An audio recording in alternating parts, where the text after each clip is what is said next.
नमस्कार मित्रांनो, मी आदिवासी समाज संघटनेचा तालुका सचिव नितीन जाधव आपल्याला सांगू इच्छितो की आज रविवारी मला वाटतं रविवारी 11-11:30च्या दरम्यान रात्री वरण आदिवासीवाडी इथे दरड कोसळण्याचा धक्कादायक प्रकार घडला होता आणि घटनास्थळी आम्ही सकाळी जेव्हा आलो हा जो दरड कोसळण्याचा भाग आहे हा इथून सरळ आदिवासीवाडीपर्यंत जातो आणि ह्या अशा दगडी ज्या आहेत ह्या आदिवासीवाडीच्या वरती अडकलेल्या आहेत ना. मोर्चे देखील काढण्याची वेळ येऊ. आज ह्या कुटुंबांना हे इथं पूर्ण पावसाला इथे राहू शकत नाही.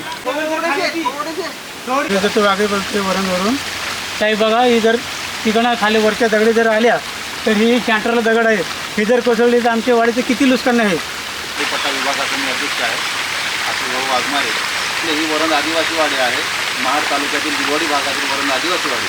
या आदिवासी वाडीत आज जवळजवळ मला वाटतो 2021 जो तलेगाव गेला तिथपर्यंत ह्या लोकांची आमची मागणी होती की साहेब आम्हाला कुठेतरी जागा द्या. सरकारी जागा बरेचसे दलप्लॉट शिल्लक आहे, त्या जागेमध्ये आम्हाला ही वाडी आम्ही हटवणार आणि त्या जागेमध्ये आमची घरं बांधून द्या, एवढा आमचा बंदोबस्त करा. पण कुणीही कुठल्याही प्रशासनाने लक्ष दिलं नाही, सरकारने लक्ष दिलं नाही आणि आज खऱ्या अर्थाने हा दरी डोंगर कोसळत आहे. परवाच्या रात्रीमध्ये हा डोंगर हे बघा, हे सगळं वर दिसणारे ह्या दगडे आहेत ह्या आता त्या भूकंपामध्ये आले आहेत. हा डोंगर जर पूर्ण आला असता तर ह्या वाडीमध्ये आज ह्या वरण आदिवासीवाडीमध्ये जवळजवळ 50 घरं आहेत आणि 75-80 कुटुंब आहेत. ह्या आम्हाला ज्या ताई आहेत ह्या उभ्या ह्या बोलल्या. आणि साहेब आमची एकच मागणी आहे की आदिवासीवाड्याला आज जर इथं कुठला मराठी समाजाचा गाव असता किंवा इतर समाजाचा असती तर इथं प्रशासन आला असता, काही टीम आल्या असत्या, पत्रकार आले असते. पण आदिवासी असल्यामुळे एकही प्रशासन इथं आजपर्यंत पोहोचला नाही. हा आदिवासी समाजावर पूर्ण अन्याय होतोय. आणि इथंच नाही साहेब, अशा तालुक्यामध्ये कितीतरी वाड्यांवर संकट आहे पण कुणीही प्रशासन लक्ष दिलं जात नाही.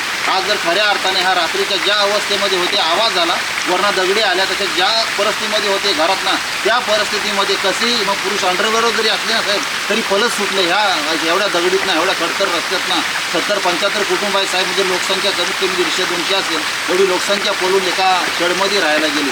मग हा अन्याय होतोय. तेव्हा एकच त्यांची मागणी आहे की आम्हाला कुठंतरी ह्यांनी सरकारने बाहेर रस्त्याच्या लगत कुठेतरी जागा देऊन आम्हाला घरा बांधून द्यावी, ही एकच त्यांची अपेक्षा आहे. कलेचा गाव गेला तर तसं आम्ही सांगायचं की आम्हाला कुठेतरी जागा द्यावी. आता नाही तुम्ही लक्ष दिला ना, आम्ही इथेच राहिले. आणि आता शेवटी ही घटना अशी झाल्यानंतर आम्ही जशी त्या परिस्थितीत होतो, पोरं बालं मुलं सगळी आम्ही इकडं खाली दगडीवर नाही येत, आम्ही खाली जातो. काय कुणाचं ठिकाणही नाही. म्हातारी काय पोरं काय सगळी टाकून आम्ही तिथं 2 वाजेपर्यंत आम्ही जागा शोधत होतो. अंगावर आमचं काही भिजलेलं कपडं होतं, कापड नाही काय नाही. अशी 2 वाजेपर्यंत मी तिला जागा घेतला किंवा आम्ही थोडीशी थांबलो. वरणगावच्या या आदिवासी वाड्यावरती इतकी बिकट परिस्थिती आहे, तरी पण या आपल्या वरणगावामध्ये कोण मीडिया कोण शासन हे दुर्लक्ष करतात, कोण लक्ष देत नाही. तरी मी शासनाला अशी विनंती करतो की त्यांनी लवकरात लवकर या आदिवासी वाडीवरती गरजा पुरा कराव्यात. ही वाडीत कोण आता माणूस नाही, सर्व कुत्री मांजरे असतील ह्या वाडीत. हे बघा, आज ह्या घरामध्ये एक माणूस आहे. अख्या वाडीत कोणीच नाही, 150-200 लोक बाहेर आहेत पण एक माणूस हा राहतोय. का? कारण जीवाची पर्वा सोडून त्याला पळता येत नाही, चालता येत नाही, म्हणून घर मेलो तरी इथंच मरीन असा त्यांचा विषय आहे. आणि म्हणून माझ्या प्रशासनाला अत्यंत विनंती आहे की अशा लोकांना तुम्ही तातडीने बंदोबस्त करा. कुठंतरी त्यांची चालण्या बोलण्याची खाण्याची सोय होईल अशा ठिकाणी त्यांना हलवा. जर ह्यांचा काही झाला तर प्रशासनाला आम्ही अख्खा तालुक्यातले लोक सोडणार नाही. ह्या घराला बघा, हा भिंतीला तडा गेलाय. म्हणजे कशामुळे गेला तर वरना जो हादर राहा त्याच्यावरून हा तडा गेलाय. आज ह्या अशा वाडीची परिस्थिती बरीचशी बेकार आहे. बरेचसे घराला तडे गेलेत. हा त्यातला एक घर आहे. आणि अशी जर ह्या वाडीचा उद्या काय झाला तर बंदोबस्त आम्ही तुम्हाला मानू, शासनाला मानू असं आमची ही अट आहे तुमच्याजवळ. तातडीने याचा तुम्ही बंदोबस्त करणार. आणि अशी आम्हाला आशा आहे. खायला आपला जीव वाचून पोराबालासहित अशा घरामध्ये आज आसऱ्यासाठी इथं आले. तर माझ्या प्रशासनाला पूर्ण विनंती आहे, अशाही लोक ह्या घरात किती राहणार, किती वेळ राहणार. ह्यांना खायला अन्न पाहिजे, कपडं पाहिजे, झोपण्यासाठी आधार पाहिजे. तर अशा मराठ्याच्या घरामध्ये काय नाव त्याचं, राजेश पवार, अशा मराठी माणसाचं घर आहे. त्या बिचारांनी हा घर त्यांना राहायसाठी दिलेला आहे. बंद घर आहे पण भले त्यांनी आदिवासी समाजासाठी दिले, भला माणूस असेल आणि म्हणून अशा आज घरामध्ये ते लोक राहत आहेत. माझी पूर्ण प्रशासनाला विनंती आहे, तातडीने तुम्ही लक्ष द्या आणि ह्यांचा आज बंदोबस्त करा. किती दिवस ह्या लोकांच्या घरात ते राहणार. आज हेरच हवं आता ते वरली वाडीतलं नंतर कसं होणार रूल आहे हेरले तुम्हाला दाखवता. बघा साहेब किती बेकार परिस्थिती आहे ही. रात्री 10:30च्या दरम्यान सगळी इकडे पडलेत. किती धक्कादायक गोष्ट आहे ही. आणि काही लोकांना तर राहण्याचं सुद्धा उपस्थिती जागा नाही आहे. ह्याच्यामध्ये किती माणसांनी कशी राहणार तुम्ही बघू शकता. हे बघा कसं जेवण बिवून बनवायला सुद्धा जागा नाही, झोपायला उभं राहायला ती जागा नाही बघा नीट. आणि हे कोंबड्याच्या पोल्ट्री फार्म आहे. आणि या आपण एका दुर्दैवी जी नैसर्गिक घटना घडली त्याच्यात मार्ग काढण्यासाठी आपण इथं जमलेलो आहोत. अशा वनवासी कल्याणाश्रम महाराष्ट्र कोकण प्रांताचे आमचे सगळे कार्यकर्ते त्यांच्या कानावर आले. इथल्या स्थानिक महाड तालुका आदिवासी संघटना त्यांच्या कार्यकर्त्यांनी वनवासी कल्याणाश्रमाच्या कार्यकर्त्यांच्या कानावर घातली की आपली ही वरणची आदिवासी वाडी दगडग्रस्त झालेली आहे. जो प्रचंड पाऊस पडला त्या पावसामध्ये आपली वाडीवरती बहुतेक सर्व घरं जवळजवळ 75 ते 100 उंबरठा असलेली घरं सगळी त्या पावसाच्या कचड्यात सापडली आणि वरून वाहून आलेल्या सगळ्या त्या दरडीमध्ये आपली सगळी घरं नष्ट झाली. खूप मोठा आघात आहे. गाव सगळं इथं विस्थापित झालेलं आहे.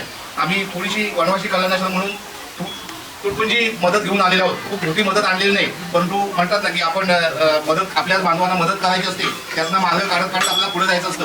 बघण्यासाठी आम्ही वनवासी कल्याणाश्रम म्हणून काही आपले सचिव आहेत मनोजी कामत आणि आमचे कार्याध्यक्ष रायगड जिल्ह्याचे तर रवींद्र बोरसे सर आणि इथले आपले स्थानिक आदिवासी समाज महाड तालुका त्याचे सुद्धा सगळे कार्यकर्ते आले ते सगळे तुमच्या परिचयाचे आहेत. तर सगळ्यांचं ह्या सगळ्यांच्या सहभागातनं आणि आपल्याला देणारी काही मंडळी ते आज जरी इथे नसले तरी सुद्धा त्यांचा सुद्धा सहभाग याच्यामध्ये आहे. पुढच्याकडे आज आम्ही किमान आलेलो आहोत. तर सगळ्यांना आम्ही आमच्या पद्धतीनं भेट आणलेली आहे की त्याचा स्वीकार करावा. सगळ्यांना धन्यवाद.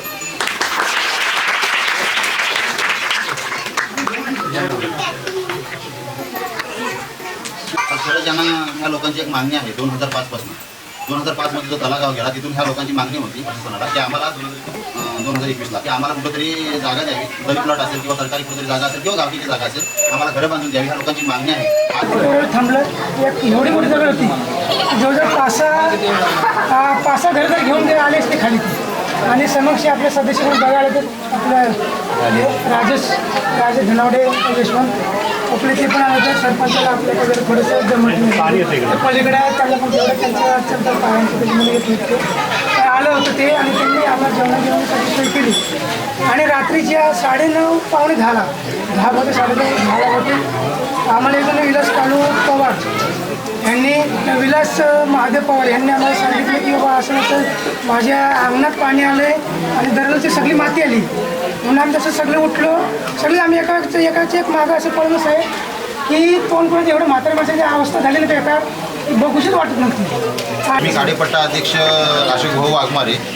आज खरोखर आम्ही मगाशीच बोलून मोकळं झालो की अजूनपर्यंत प्रशासनाने इकडं लक्ष दिलेलं नाही आणि म्हणून आज पूर्ण मी शासनाला विनंती करीन. आज इथं प्रांत साहेब आलेत, तुमचं साहेब धन्यवाद आल्याबद्दल. सरपंच साहेब आहेत, कार्यकर्ता आहेत, सगळ्यांचं मी आभार मानतो. आज तुम्ही इथं आलात. आज बघा ना ही लोकं जी दिसत आहेत साहेब, एका घरामध्ये एक कुटुंब 4 लोक राहू शकत नाही. आज हा पूर्ण समाज जवळजवळ 75 कुटुंब आहेत आणि पूर्ण 75 कुटुंबात इथं उपस्थित आहेत, कशी राहू शकतील.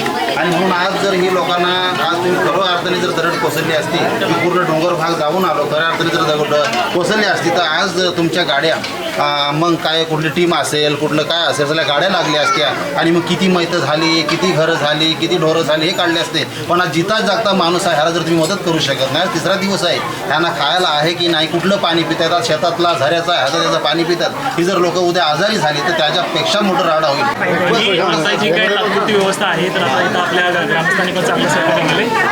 आमची मदत आहे त्याच्यामध्ये आपण अजून काय करता येईल त्याचा विचार करूया आणि त्याच्यावर सगळ्यांनी मिळून एकत्रितपणे मार्ग काढू. काय करता मध्ये गेलो होतो तिथला जो ड्रॉप आहे पाणी आजही बाहेर लोक पितात त्याची सोय झाली पाहिजे. ज्या गोष्टी आहेत ते त्यांना अवेलेबल झाल्या पाहिजे. ह्या गोष्टीची आम्ही गोष्ट म्हणतो. आमची तालुक्याची आमची मागणी आता प्रांतांना बोलू